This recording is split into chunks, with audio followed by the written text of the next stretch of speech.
श्री स्वामी समर्थ. नमस्कार मंडळी, स्वागत आहे तुम्हा सर्वांचं आपल्या मराठी यूट्यूब चॅनलमध्ये.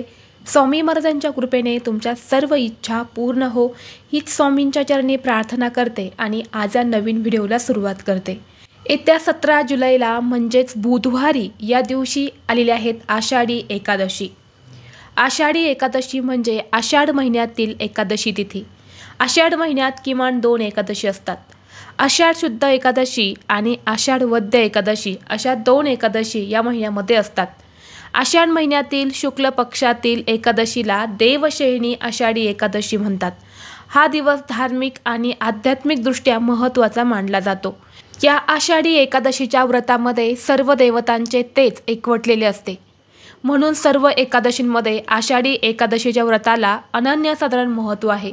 पंढरपूरचा अदृश्य भगवंताच्या अस्तित्वाचा पुरावा मिळतो. तसेच वैकुंठभूमीच्या आधीपासूनच पंढरपूर अस्तित्वात आहे आणि म्हणूनच पृथ्वीवरील सर्वात पुरातन अशा तीर्थक्षेत्राचा पंढरपूर असा उल्लेख केला गेलेला आहे.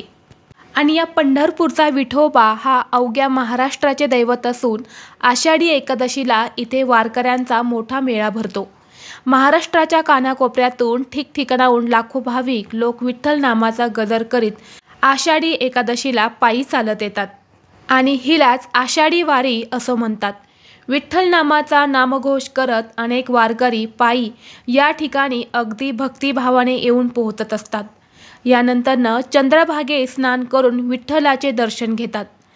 या दिवशी विठ्ठलाने त्यांना दर्शन दिले असं समजून ते या दिवशी व्रत देखील करत असतात.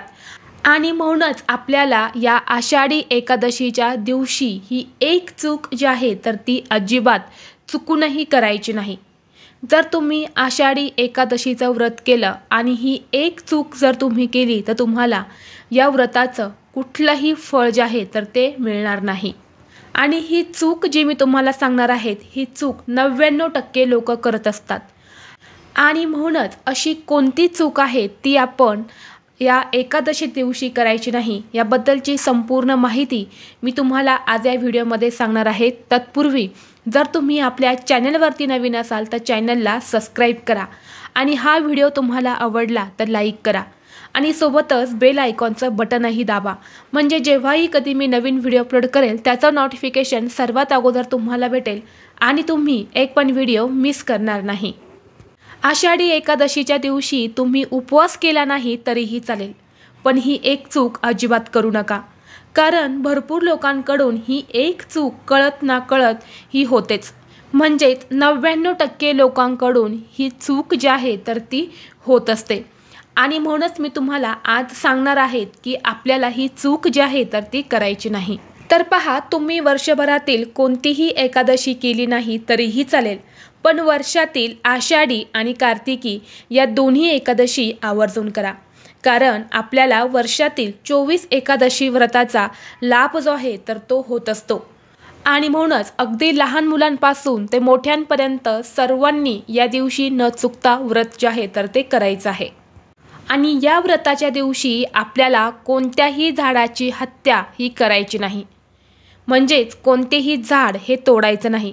झाडाची फांदी देखील तुम्हाला तोडायची नाहीत. पानं फुलं देखील या दिवशी तोडू नये असं म्हणतात.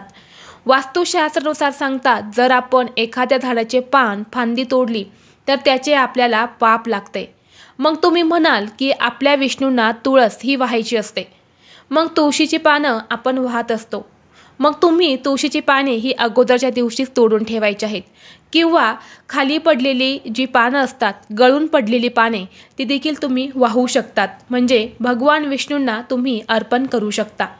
त्यामुळे तुम्हाला कोणतेही पाप हे लागणार नाही. आणि तसेच कोणत्याही संकटांना तुम्हाला सामोरे देखील जावं लागणार नाही. एकादशी तिथीला तुळशीची पानं तोडायला पूर्णपणे वर्ज्य आहे. यामुळे तुळशीची पानं या दिवशी चुकूनही तोडू नये आणि तुळशीला स्पर्श देखील करू नये. कारण या दिवशी माता तुलसी आपल्या हरीसाठी व्रत करत असते आणि ही तुळशीची पानं तोडल्याने या व्रतामध्ये अडथळे येतात. आणि म्हणूनच आपण व्रत केलं तर त्या व्रताचं आपल्याला कुठलंही पुण्य जे आहे तर ते देखील मिळत नाही. तर तुम्ही आता म्हणशाल की शेतकरी गुरांना चारा घालतो, मग त्यांनी कसे करावे? तर पहा, गुरांना चारा घालणे म्हणजे त्यांची उपजीविका भागवण्याचे काम आहे. आणि म्हणूनच गुरांना चारा घालताना काहीही प्रॉब्लेम नाही। गुरांना चारा घातल्याने आपल्याला पुण्यच मिळते। फक्त तुम्ही चुकून झाडे तोडू नका, तसेच झाडाची फांदी, फुले, पानं तोडू नका। तसेच एकादशीच्या दिवशी भांडण, क्लेश, वादविवाद किंवा एकमेकांवर ओरडणे, चिडचिड करू नका। यामुळे आपल्या घरामध्ये नकारात्मक ऊर्जा ही पसरत असते आणि यामुळे आपल्या घरामध्ये कधीही लक्ष्मी ही स्थिर राहत नाही। या दिवशी आपण आपल्या घरामध्ये क्लेश, वादविवाद यासारख्या गोष्टी केला तर आपल्या घरामध्ये असणारी लक्ष्मी ही आपलं घर सोडून तिथून निघून जात असते आणि यामुळे घरामध्ये दरिद्री आणि गरिबी ही येत असते। म्हणून या दिवशी चुकूनही आपल्या घरामध्ये वादविवाद, कलह यासारख्या गोष्टी ज्या आहेत तर त्या अजिबात करू नका। या दिवशी तुम्हाला होईल तेवढा विठ्ठल नामाचा गजर जो आहे तर तो करायचा आहे। भगवान विष्णूंच्या मंत्राचा तुम्हाला जप करायचा आहे। तसेच जर तुमच्या घरामध्ये कोणी आजारी असेल, एखादी स्त्री ही गरोदर असेल आणि त्यांना व्रत करणं शक्य नसेल तर त्यांनी या दिवशी व्रत हे कसं करावं, तर तुम्ही या दिवशी भाजी पोळी खाल्ली तरीही चालेल, पण भात हा पूर्णपणे तुम्हाला वर्ज्य ठेवायचा आहे। म्हणजेच या दिवशी तुम्हाला भात हा अजिबात खायचा नाही। तसेच तुम्हाला तांदळापासून बनवलेले पदार्थ जसे की चिप्स असेल, पापड असेल यासारख्या गोष्टीसुद्धा तुम्हाला या दिवशी सेवन करायच्या नाही, कारण या दिवशी भाताचं पूर्णपणे वर्ज्य असतं। यामुळे या दिवशी जर तुम्ही व्रत नाही केलं तरीही चालेल, परंतु तुम्ही भाताचं सेवन करू नका। तुम्हाला नक्कीच एकादशीचं पुण्य जे आहे तर ते प्राप्त होईल।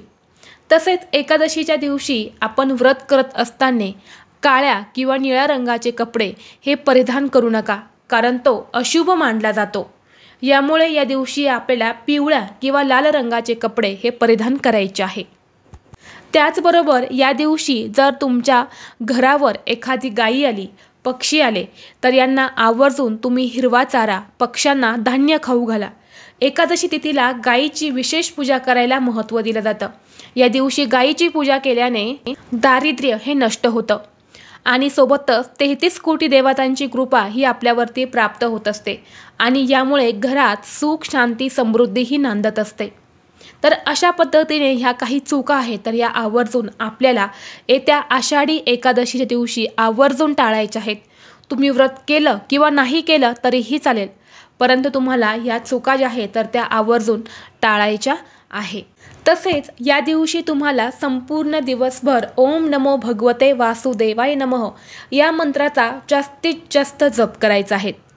या जपाने भगवान विष्णू आणि माता लक्ष्मी हे प्रसन्न होतात आणि जीवनातील सर्व अडचणी या दूर होतात। व्हिडिओ तुम्हाला आवडला असेल तर लाईक करा, चॅनलवरती नवीन असाल तर सबस्क्राईब करा आणि हा व्हिडिओ आपल्या मित्रपरिवारासोबत शेअर करा। चला तर मग भेटू असंच पुढल्या एका नवीन व्हिडिओमध्ये। तोपर्यंत सर्वांना श्री स्वामी समर्थ।